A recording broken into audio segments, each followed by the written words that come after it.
Police, CBI, CID, secret agent, চুরি ও ডাকাতি নিয়ে তৈরি মুভিজ সর্বদাই অনেক রোমাঞ্চকর হয়ে থাকে।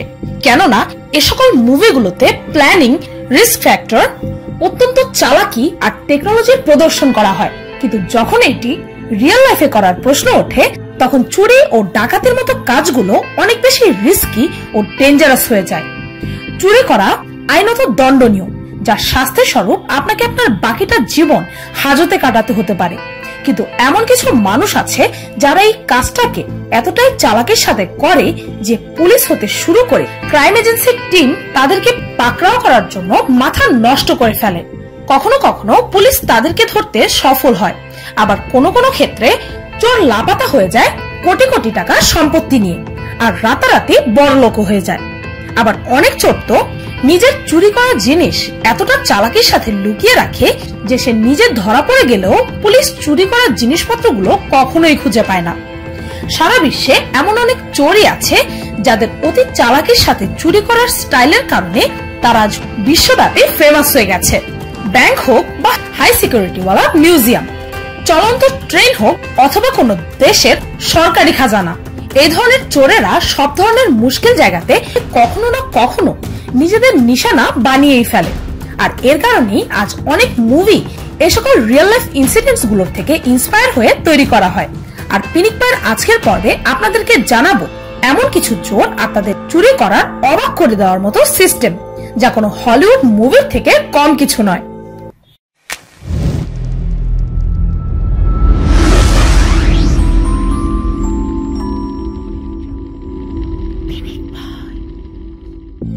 তামিলনাড়ু চলন্ত ট্রেনের লুট। চলন্ত ট্রেনে ওঠা অনেক বড় এক রিস্কি কাজ, আর এমনটা করতে গিয়ে অনেকেই মারাত্মকভাবে আহত হয়েছে, আবার অনেকেই নিজের জীবনও হারিয়েছে। আর যদি চুরি বা ডাকাতির কথা বলি তাহলে চলতি ট্রেনে এমনটা করা 10 গুণ বেশি ডেঞ্জারাস হয়ে যায়। কেননা একটি ছোট্ট ভুল হলেও চোর হয়তো জেলে যেতে পারে, নতুবা নিজের জীবনটাও হারাতে পারে। 2016 সালে সালেম চেন্নাই এগমোর এক্সপ্রেস নামের ট্রেনে করে রিজার্ভ ব্যাংক অফ ইন্ডিয়ার টাকা নিয়ে যাওয়া হচ্ছিল, কিন্তু এই টাকা ট্রেন দিয়ে যাওয়ার পথে চলতি ট্রেনে উধাও করে ফেলা হলো। আর এই কাজটা এতটাই চালাকির সাথে করা হলো যে চোর কখন টাকা নিয়ে উধাও হলো তা আজ পর্যন্ত জানা যায়নি। আর যেভাবে চোরেরা এই চুরিটা করেছে তা কোনো ফিল্মি সিকোয়েন্স থেকে কম কিছু নয়। আসলে যে টাকাগুলো ট্রেন দিয়ে নিয়ে যাওয়া হচ্ছিল সেগুলো অনেক পুরাতন হয়ে গেছিল, আর এই নোটগুলোকে চেন্নাইয়ে পুড়িয়ে ফেলার জন্য নিয়ে যাওয়া হচ্ছিল। আর সেই ট্রেনটিতে টোটাল 342 কোটি রুপি ছিল, যার ওজন ছিল প্রায় 23 টন। আর চোরেরা এক্স্যাক্টলি জানতো এই ট্রেনটার অ্যারাইভাল ও ডিপার্চার টাইম কখন। আর এর সাথে তারা এও জানতো যে এই ট্রেনের কোন বগিতে টাকা রাখা আছে, আর এই ট্রেনটি কোন কোন স্টপে কত সময়ের জন্য থামবে। ট্রেনের ভেতরে এন্টার করার জন্য ট্রেন বগির ছাদ চুজ করলো তারা, আর সুযোগ বুঝেই তারা সেই বগির ছাদে 2x2 এর একটি রাস্তা করে ভিতরে ঢুকে পড়লো। পুরো টাকার মধ্যে চোরেরা শুধুমাত্র বড় নোটগুলোকে চুরি করেছিল, যা ছিল মোট 5,75,00,000 টাকার মতো। আশ্চর্যের ব্যাপার তো এই যে পুরো জার্নিতে এই চুরির ব্যাপারে কেউ জানতেই পারেনি। আর যখন ফাইনালি ট্রেন চেন্নাইয়ে পৌঁছে গেল তখন ট্রেনের বগিতে করা ছেদ দেখে সবাই চুরির ব্যাপারে জানতে পারলো। অনেকের মতে ট্রেন চলার সাউন্ডের কারণে কেউই ছাদ কাটার সাউন্ড শোনেনি, কিন্তু কখন আর কিভাবে চোর এত কম সময়ে এতগুলো টাকা নিয়ে উধাও হয়ে গেল তা আজও অনেক বড় এক রহস্য। The great train robbery, Buckinghamshire, UK 1963। United কিংডমের এই ডাকাতি ইতিহাসের সবচেয়ে বড় ডাকাতিগুলোর মধ্যে অন্যতম। কেননা এই ট্রেনে কোনো সাধারণ সম্পত্তি ছিল না, বরং এতে ব্রিটেনের রানী গহনা হতে শুরু করে শাহী জুয়েলারি ও অন্যান্য অনেক দামি দামি জিনিসপত্র ছিল। এই ডাকাতির পেছনে প্রায় 15 থেকে 16 জন মানুষের একটা টিমের হাত ছিল। আর এত বড় এক ডাকাতি করার আগে তারা 7 মাসের বেশি সময় পর্যন্ত প্ল্যানিং করেছে। ট্রেনের অ্যারাইভাল ও ডিপার্চার টাইম ছাড়াও ট্রেন কোন কোন স্টপে থামবে আর ট্রেনের কোন বগিতে কি কি আছে এই সবকিছুই তারা এই 7 মাসে জেনে গিয়েছিল। আর যেহেতু এই ট্রেনে শুধু শাহী আর অত্যন্ত মূল্যবান জিনিস ছিল তাই চুরির অ্যামাউন্টটা অনেক বেশি ছিল। এই ডাকাতের মাস্টারমাইন্ড ছিল ব্রুস রেনল্ডস, যিনি ছিলেন অত্যন্ত চালাক ও চতুর এক মানুষ। আর ট্রেন থামানোর জন্য সে মেনমোর ব্রিজ নামের জায়গাটিকে চুজ করে, যা কিনা সে সময় খুব জনশূন্য ছিল।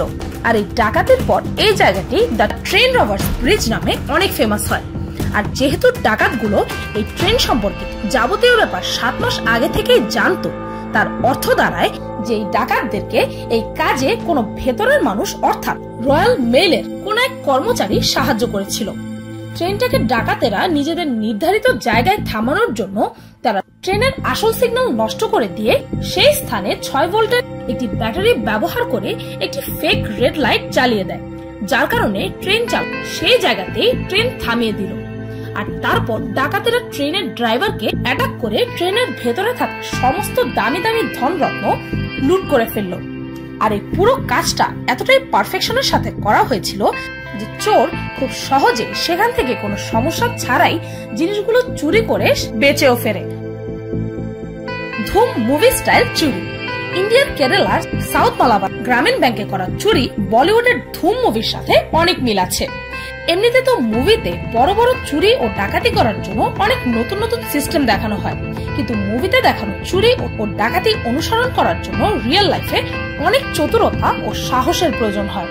ধুম মুভিতে চুরি করার জন্য যেভাবে ভল্টের ছাদ দিয়ে এন্টার করা হয়েছিল, তেমনি সেই মুভি থেকে ইন্সপায়ার হয়ে এক্ষেত্রে চোরেরা ব্যাংকের ভল্টের নিচে সুড়ঙ্গ কেটে নিচ থেকে ব্যাংকের ভল্টের ভিতর প্রবেশ করে। ব্যাংক ছিল 2য় তলায়, আর চুরি করার জন্য চোরেরা ব্যাংকের নিচের ফ্লোর ভাড়া নিয়ে রাখে। আর তারা এমন শো করেছিল যেন সেখানে একটা নতুন রেস্টুরেন্ট খুলতে চলেছে। চুরি করার আগে চোরেরা সেখানে কিছুদিন কাটিয়ে ব্যাংকের অ্যাক্টিভিটিস ও আশেপাশের এনভায়রনমেন্টকে নোটিস করছিল। আর টানা 2 মাসের প্রপার প্ল্যানিং এর পর তারা একদিন ব্যাংকের ক্লোজিং টাইম পর্যন্ত অপেক্ষা করলো।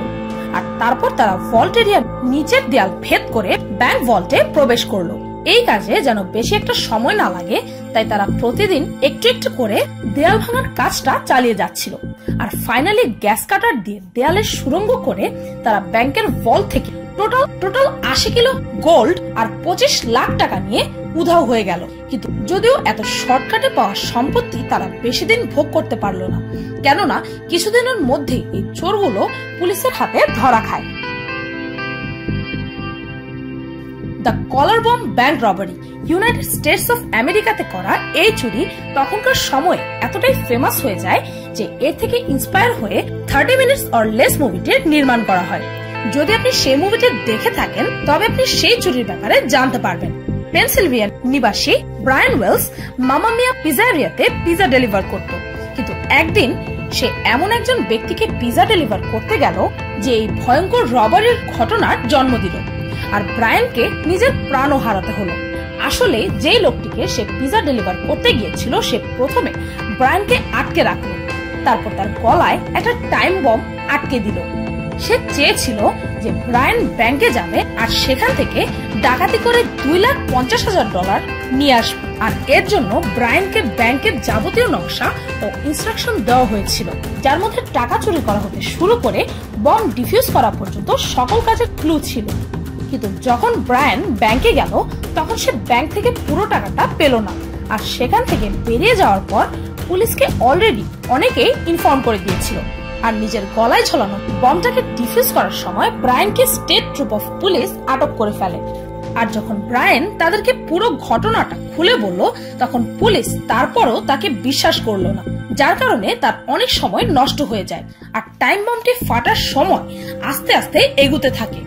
আর তারপর যখন সেই বমটাকে ডিফিউজ করার জন্য পুলিশ বম স্কোয়াডকে ডাকায় তখন অনেক বেশি দেরি হয়ে গিয়েছিল। আর ব্রায়ানের গলায় ঝোলানো বমটা বিস্ফোরিত হয়ে ব্রায়ান ঘটনাস্থলে মর্মান্তিকভাবে নিজের প্রাণ হারায়। আর এই পুরো ঘটনাটি চলাকালীন নিউজটি লাইভ টেলিকাস্ট হচ্ছিল। আর অনেক অনেক মানুষ এই পুরো ঘটনাটিকে টিভিতে নিজের চোখে লাইভে দেখছিল। আর ইউটিউবে পিৎজা ম্যান এক্সপ্লোর দিয়ে সার্চ দিলে ইউটিউবে এই ভিডিওটি আপনি পেয়ে যাবেন। এই ঘটনাটি ছিল সে বছরের সবচেয়ে রহস্যময় ঘটনা, কেননা এর পেছনে থাকা মূল মাস্টারমাইন্ডের তথ্য আজও অনেক কমপ্লিকেটেড আর রহস্যময়। তো এই ছিল পৃথিবীর কিছু অত্যন্ত চালাকির সাথে করা চুরি ও ডাকাতি। যদিও চুরি করা একটি অপরাধ, কিন্তু প্রতিটা চোর শুধুমাত্র চুরি করেই অপরাধী হয় না, বরং এমন অনেক বড় বড় মাফিয়া ও গ্যাংস্টার্স আছে যাদের ব্যাপারে জানলে আপনার ক্রাইম সম্পর্কে অন্য এক ধারণা তৈরি হবে। আর আগামীতে পিনিক পায়ে পৃথিবীর কিছু ফেমাস গ্যাংস্টার্স ও মাফিয়াদের নিয়ে ভিডিও দেখতে চাইলে কমেন্টে জানাতে পারেন। ভিডিওটি এই পর্যন্তই। ভিডিওটি ভালো লাগলে একটি লাইক দিতে ভুলবেন না, আর আমার চ্যানেলটিকে সাবস্ক্রাইব করুন প্রতিদিন এমন সব অদ্ভুত ও মজার সব ভিডিও দেখতে। আজকের মতো পর্যন্তই, দেখা হচ্ছে পরের ভিডিওতে।